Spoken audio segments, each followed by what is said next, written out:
Welcome back to United Vision, the channel that bleeds red, even when the theatre of dreams feels more like the theatre of chaos. After that shock exit to Grimsby, all eyes are now on how Ruben Amorim responds. And today, against Burnley at Old Trafford, changes are coming. Big changes. 7 of them. The question is, will it be enough to spark a reaction? Predicted Manchester United lineup versus Burnley. Amorim to make 7 changes from Grimsby loss. Manchester United host Burnley in today's Premier League clash at Old Trafford. The Red Devils have had a dismal start to the campaign, picking up just 1 point from their opening 2 league games. The club were also ousted from the Carabao Cup in the second round, following a shock penalty shootout defeat to Grimsby Town. Manager Ruben Amorim is expected to make changes after the dreadful outing. We could see a new goalkeeper against the Clarets. Andre Onana had a difficult game between the sticks against Grimsby. He should have done better in the lead-up to both goals conceded. He is likely to drop to the bench. Altay Bayindir has also had a rough time dealing with crosses this campaign. We won't be surprised if Amorim opts for Tom Heaton to start against his former employers. The 39-year-old had a good pre-season and could finally make his league debut for United. Lenny Yoro and Luke Shaw were rested in midweek and should be reinstated in the back 3 alongside Matthijs de Ligt. Harry Maguire, Aidan Heaven and Tyler Fredrickson will make way for the trio. Diogo Dalot and Patrick Dorgu should continue in the wing-back roles. United need to play on the front foot against the Clarets and need more positivity from the centre of the park. In that case, we would stick with Kobbie Mainoo alongside Bruno Fernandes, despite the speculation surrounding his future.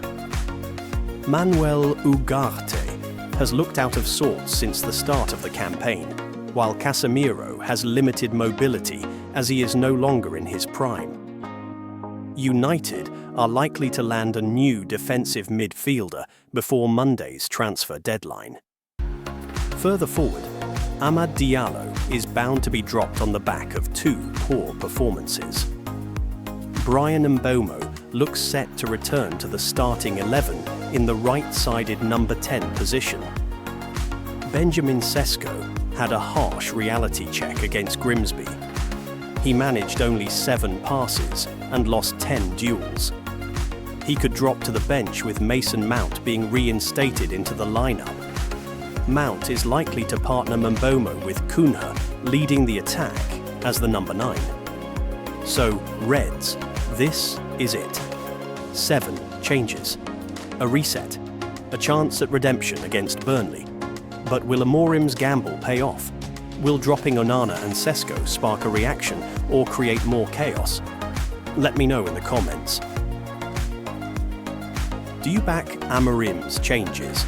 Or is this just rearranging deck chairs on a sinking ship? Smash that like button, subscribe to United Vision, and turn on notifications. Because we'll be here for every high, every low, and every storm at Old Trafford. Let's ride it together. Meanwhile, in other news, with fan frustration at fever pitch and the season's first win yet to arrive, Amorim's squad looks razor sharp in today's session. Precision passing, relentless pressing, positional tweaks. United are drilling down on the Burnley fundamentals that could spark liftoff. Let's unpack the drills powering their push for redemption. The intensity at Carrington today was undeniable.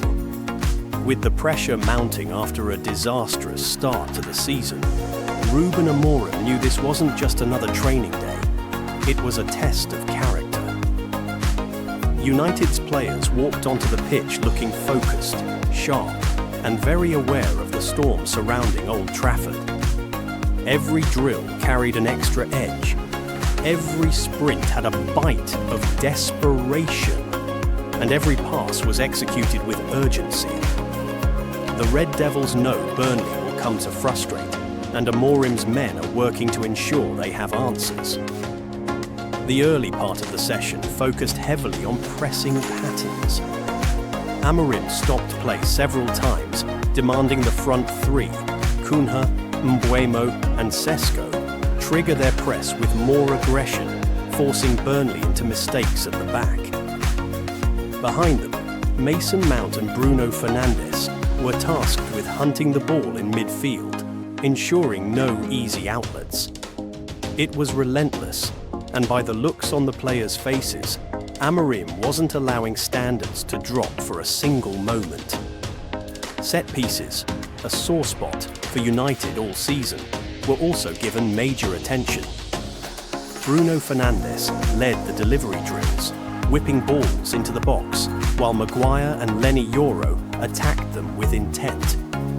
At the other end, Onana orchestrated the defence during corners, barking out orders as if it were match day itself. The message was clear: no soft goals, no lapses. United must stay switched on from start to finish. Tactically, Amorim seems to be leaning toward a 4-2-3-1 for Saturday, with Casemiro shielding the backline and Fernandes pushing higher up to dictate tempo. On the wings, Mbeumo looked electric, while Cunha's pace tore through defensive drills. Sesko, who hasn't quite hit top gear this season, was singled out for finishing work.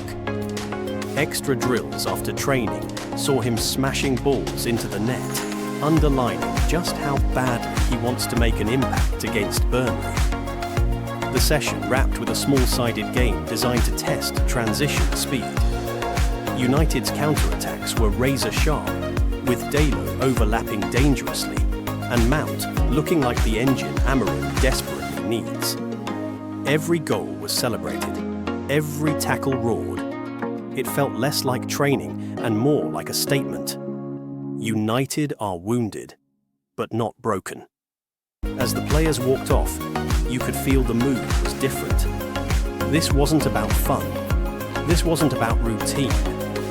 This was about survival. Burnley may be the opponent on paper, but in reality, Manchester United are fighting themselves, fighting the doubt, and fighting to prove they're still a team that belongs at the top. That's it from today's session, folks. Training ended with intensity and a sense of purpose, but this Burnley game is more than a fixture.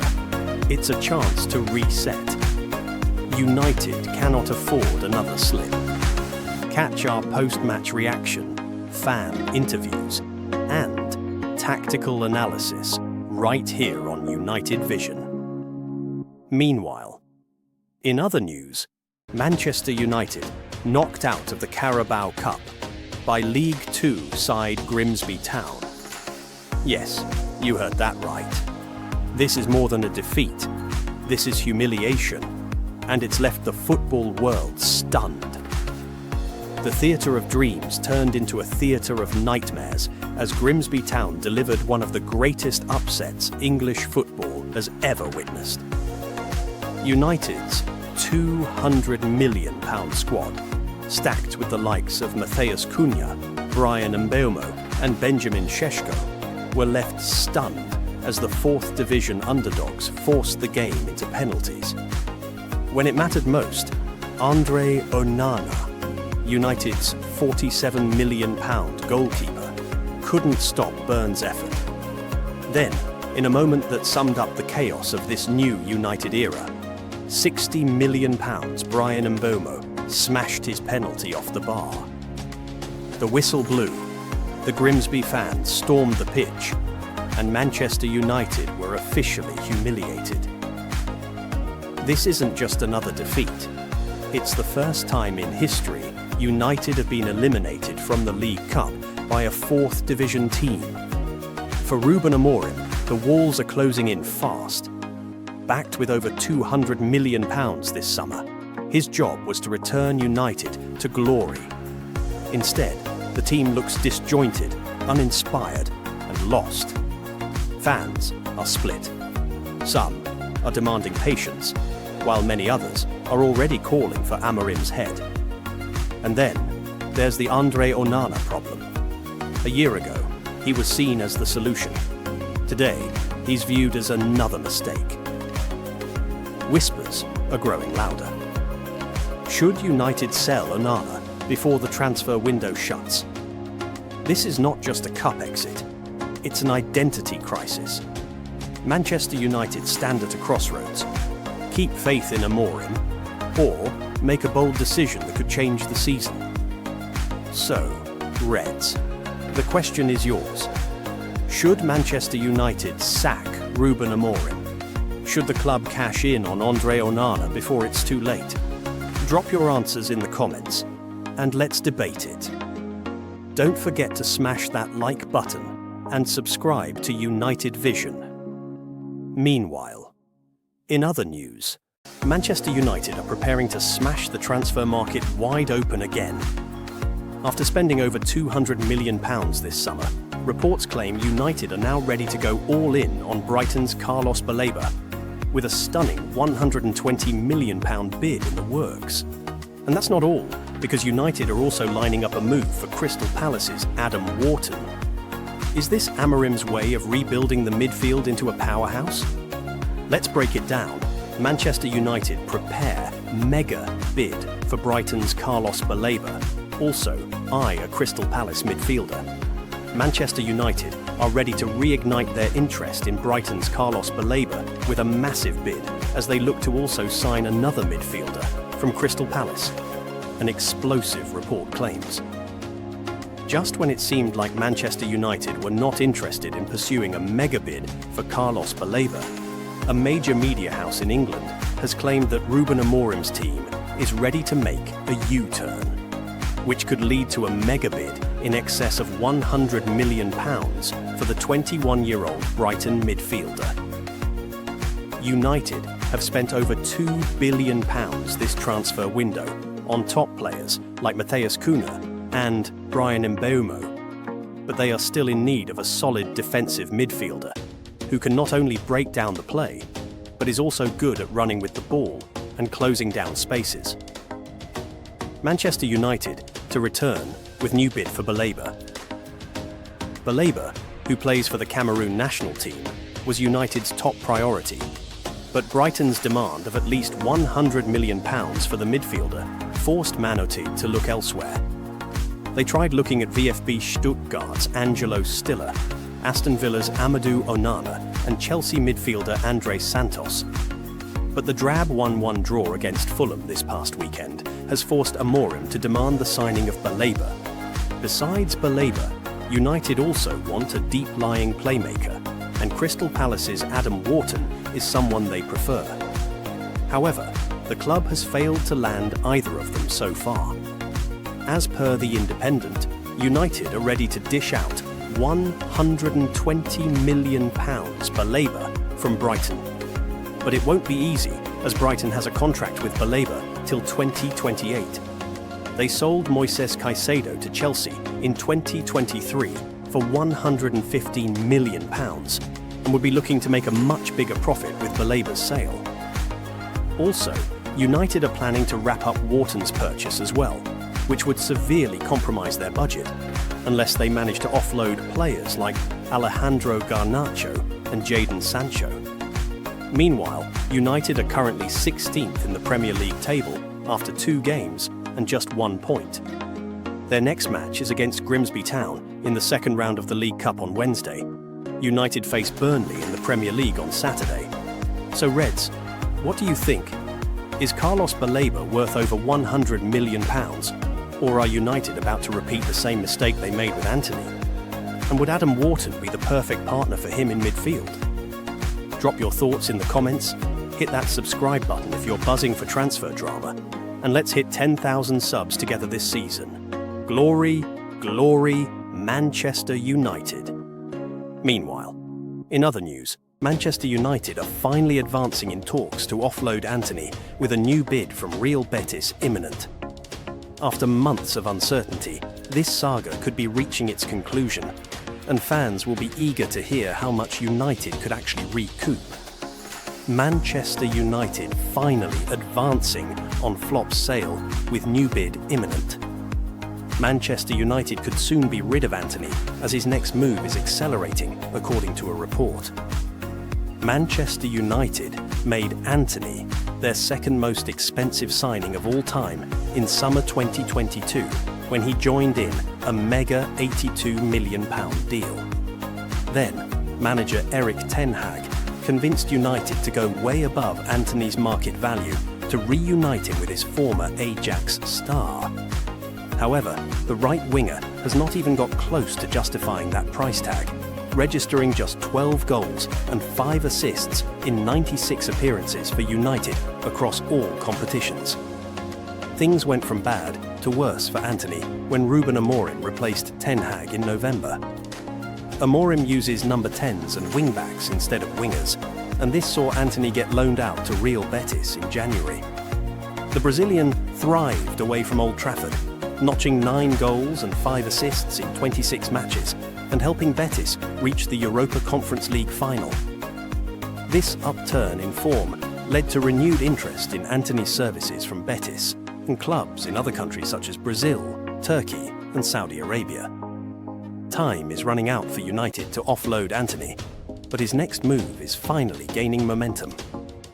As per Centre Devils, Betis have put themselves in pole position to re-sign the forward. The La Liga outfit are advancing in talks with United as they look to strike an agreement. A new offer is expected imminently. Betis know that Antony would ideally like to return to the club and have agreed personal terms with him. Antony is only pushing for a move to Betis and has turned down numerous Saudi proposals to make his return to Spain happen. Manchester United could get £30 to £40 million back for Antony. It is unclear at this stage exactly how much Betis are willing to pay for the 25-year-old. United have previously quoted super-rich Saudi clubs €50 million, £43 million for Antony, though Betis are more likely to offer between £30 to £40 million. This update is good news for United, especially as fellow winger Jadon Sancho is proving so difficult to move on. Sancho has rejected Roma, and this has forced the Italian club to enter talks for a Chelsea star instead. Marcus Rashford, Tyrell Malacia and Alejandro Garnacho were the other members of United's so-called bomb squad at the start of the summer. Rashford has already joined Barcelona on a loan deal that includes a €30 million option to buy, while Chelsea are aiming to sign Garnacho before the September 1st deadline. So Reds, what do you make of this? Should United cut their losses and let Antony go for £30 to £40 million? Or do you think he deserves one more chance under Amorim? Drop your thoughts below, and don't forget to like, subscribe, and turn on notifications so you never miss the latest United news here on United Vision. Meanwhile, in other news, at Carrington this week, Manchester United's sessions have been entirely geared towards shaping the tactical spine of Ruben Amorim's side. The manager has leaned heavily on his preferred 3-4-2-1 system, drilling the back three into discipline and quick recovery transitions. Lenny Yoro has been the vocal marshal in defence, flanked by Harry Maguire and Matthias de Ligt, both tasked with stepping high to compress the field. The emphasis in training has been on squeezing the opposition between the lines, forcing turnovers and launching swift counters. The midfield core has been the heartbeat of Amorim's blueprint. Casemiro, Mount and Kobbie Mainoo have been rehearsing constant rotations, with Mount pushing into half spaces while Mainoo drops deeper to recycle possession. Out wide, the wing-backs have been crucial in stretching the pitch. Luke Shaw on the left and Diogo Dalot on the right were seen repeatedly working overlaps under strict instructions to deliver early service into the box for the forwards. In attack, Amorim's focus has been on fluidity and pressing triggers. Bryan Mbeumo and Matheus Cunha operated just behind Benjamin Sesko, who has been sharpening his runs between the channels. Training patterns emphasised fast one-touch combinations between the attacking trio, with the goal of pulling Arsenal's defensive line out of shape. Sesko's aerial threat and Cunha's link-up play were central to these exercises, while Mbeumo provided width and pace on the break. The expected lineup, judging from drills, shapes up as Onana in goal, a back three of De Ligt, Maguire and Lenny Yoro, Shaw and Dalot as wingbacks, Casemiro and Mainu in midfield, Mbeumo and Cunha as dual playmakers, Sesko spearheading the attack. Amorim seems intent on a proactive, aggressive game plan, pinning Fulham back with wing overloads while maintaining defensive stability through a compact back three. For United fans, these tactical rehearsals carry a clear message. This team is built to be bold, press high and strike fast. Carrington has been alive with intensity, and the lineup taking shape suggests a side ready to not just compete, but to impose their rhythm on the Premier League opener. So Reds, what do you think of Amorim's bold lineup and tactics? Do you believe this system can fire United back to the top, or do you see gaps that could be exploited by rivals?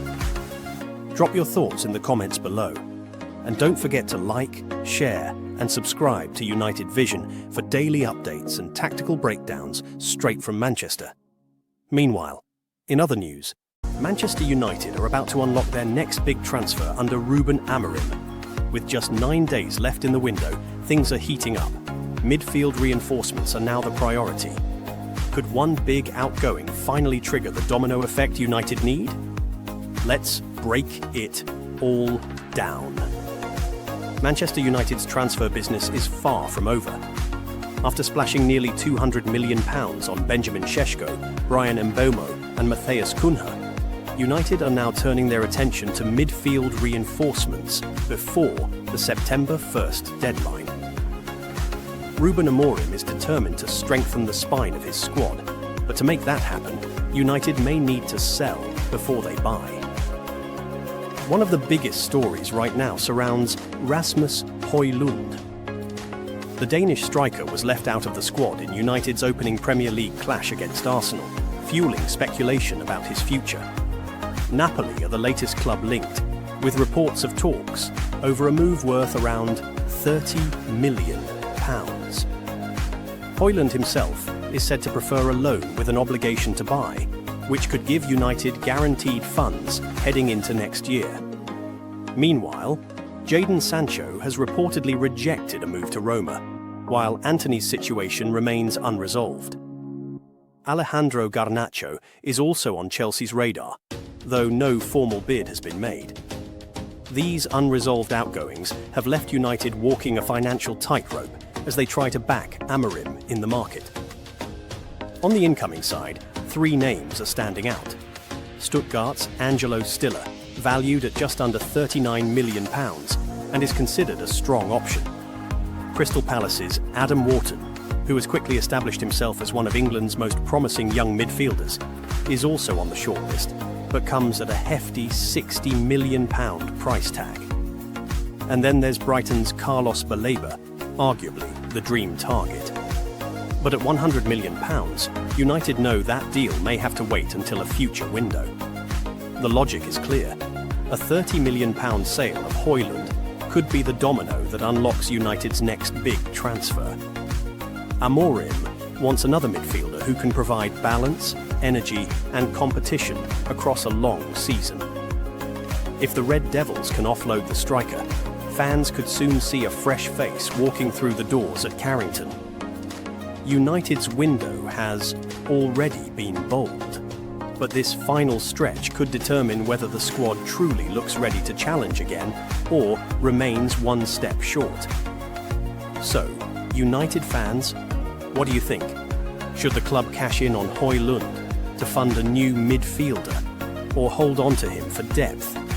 And out of Stiller, Wharton and Baleba, which one would you love to see in red? Drop your thoughts in the comments, smash that like button if you enjoyed the update, and don't forget to subscribe to United Vision for daily Manchester United news.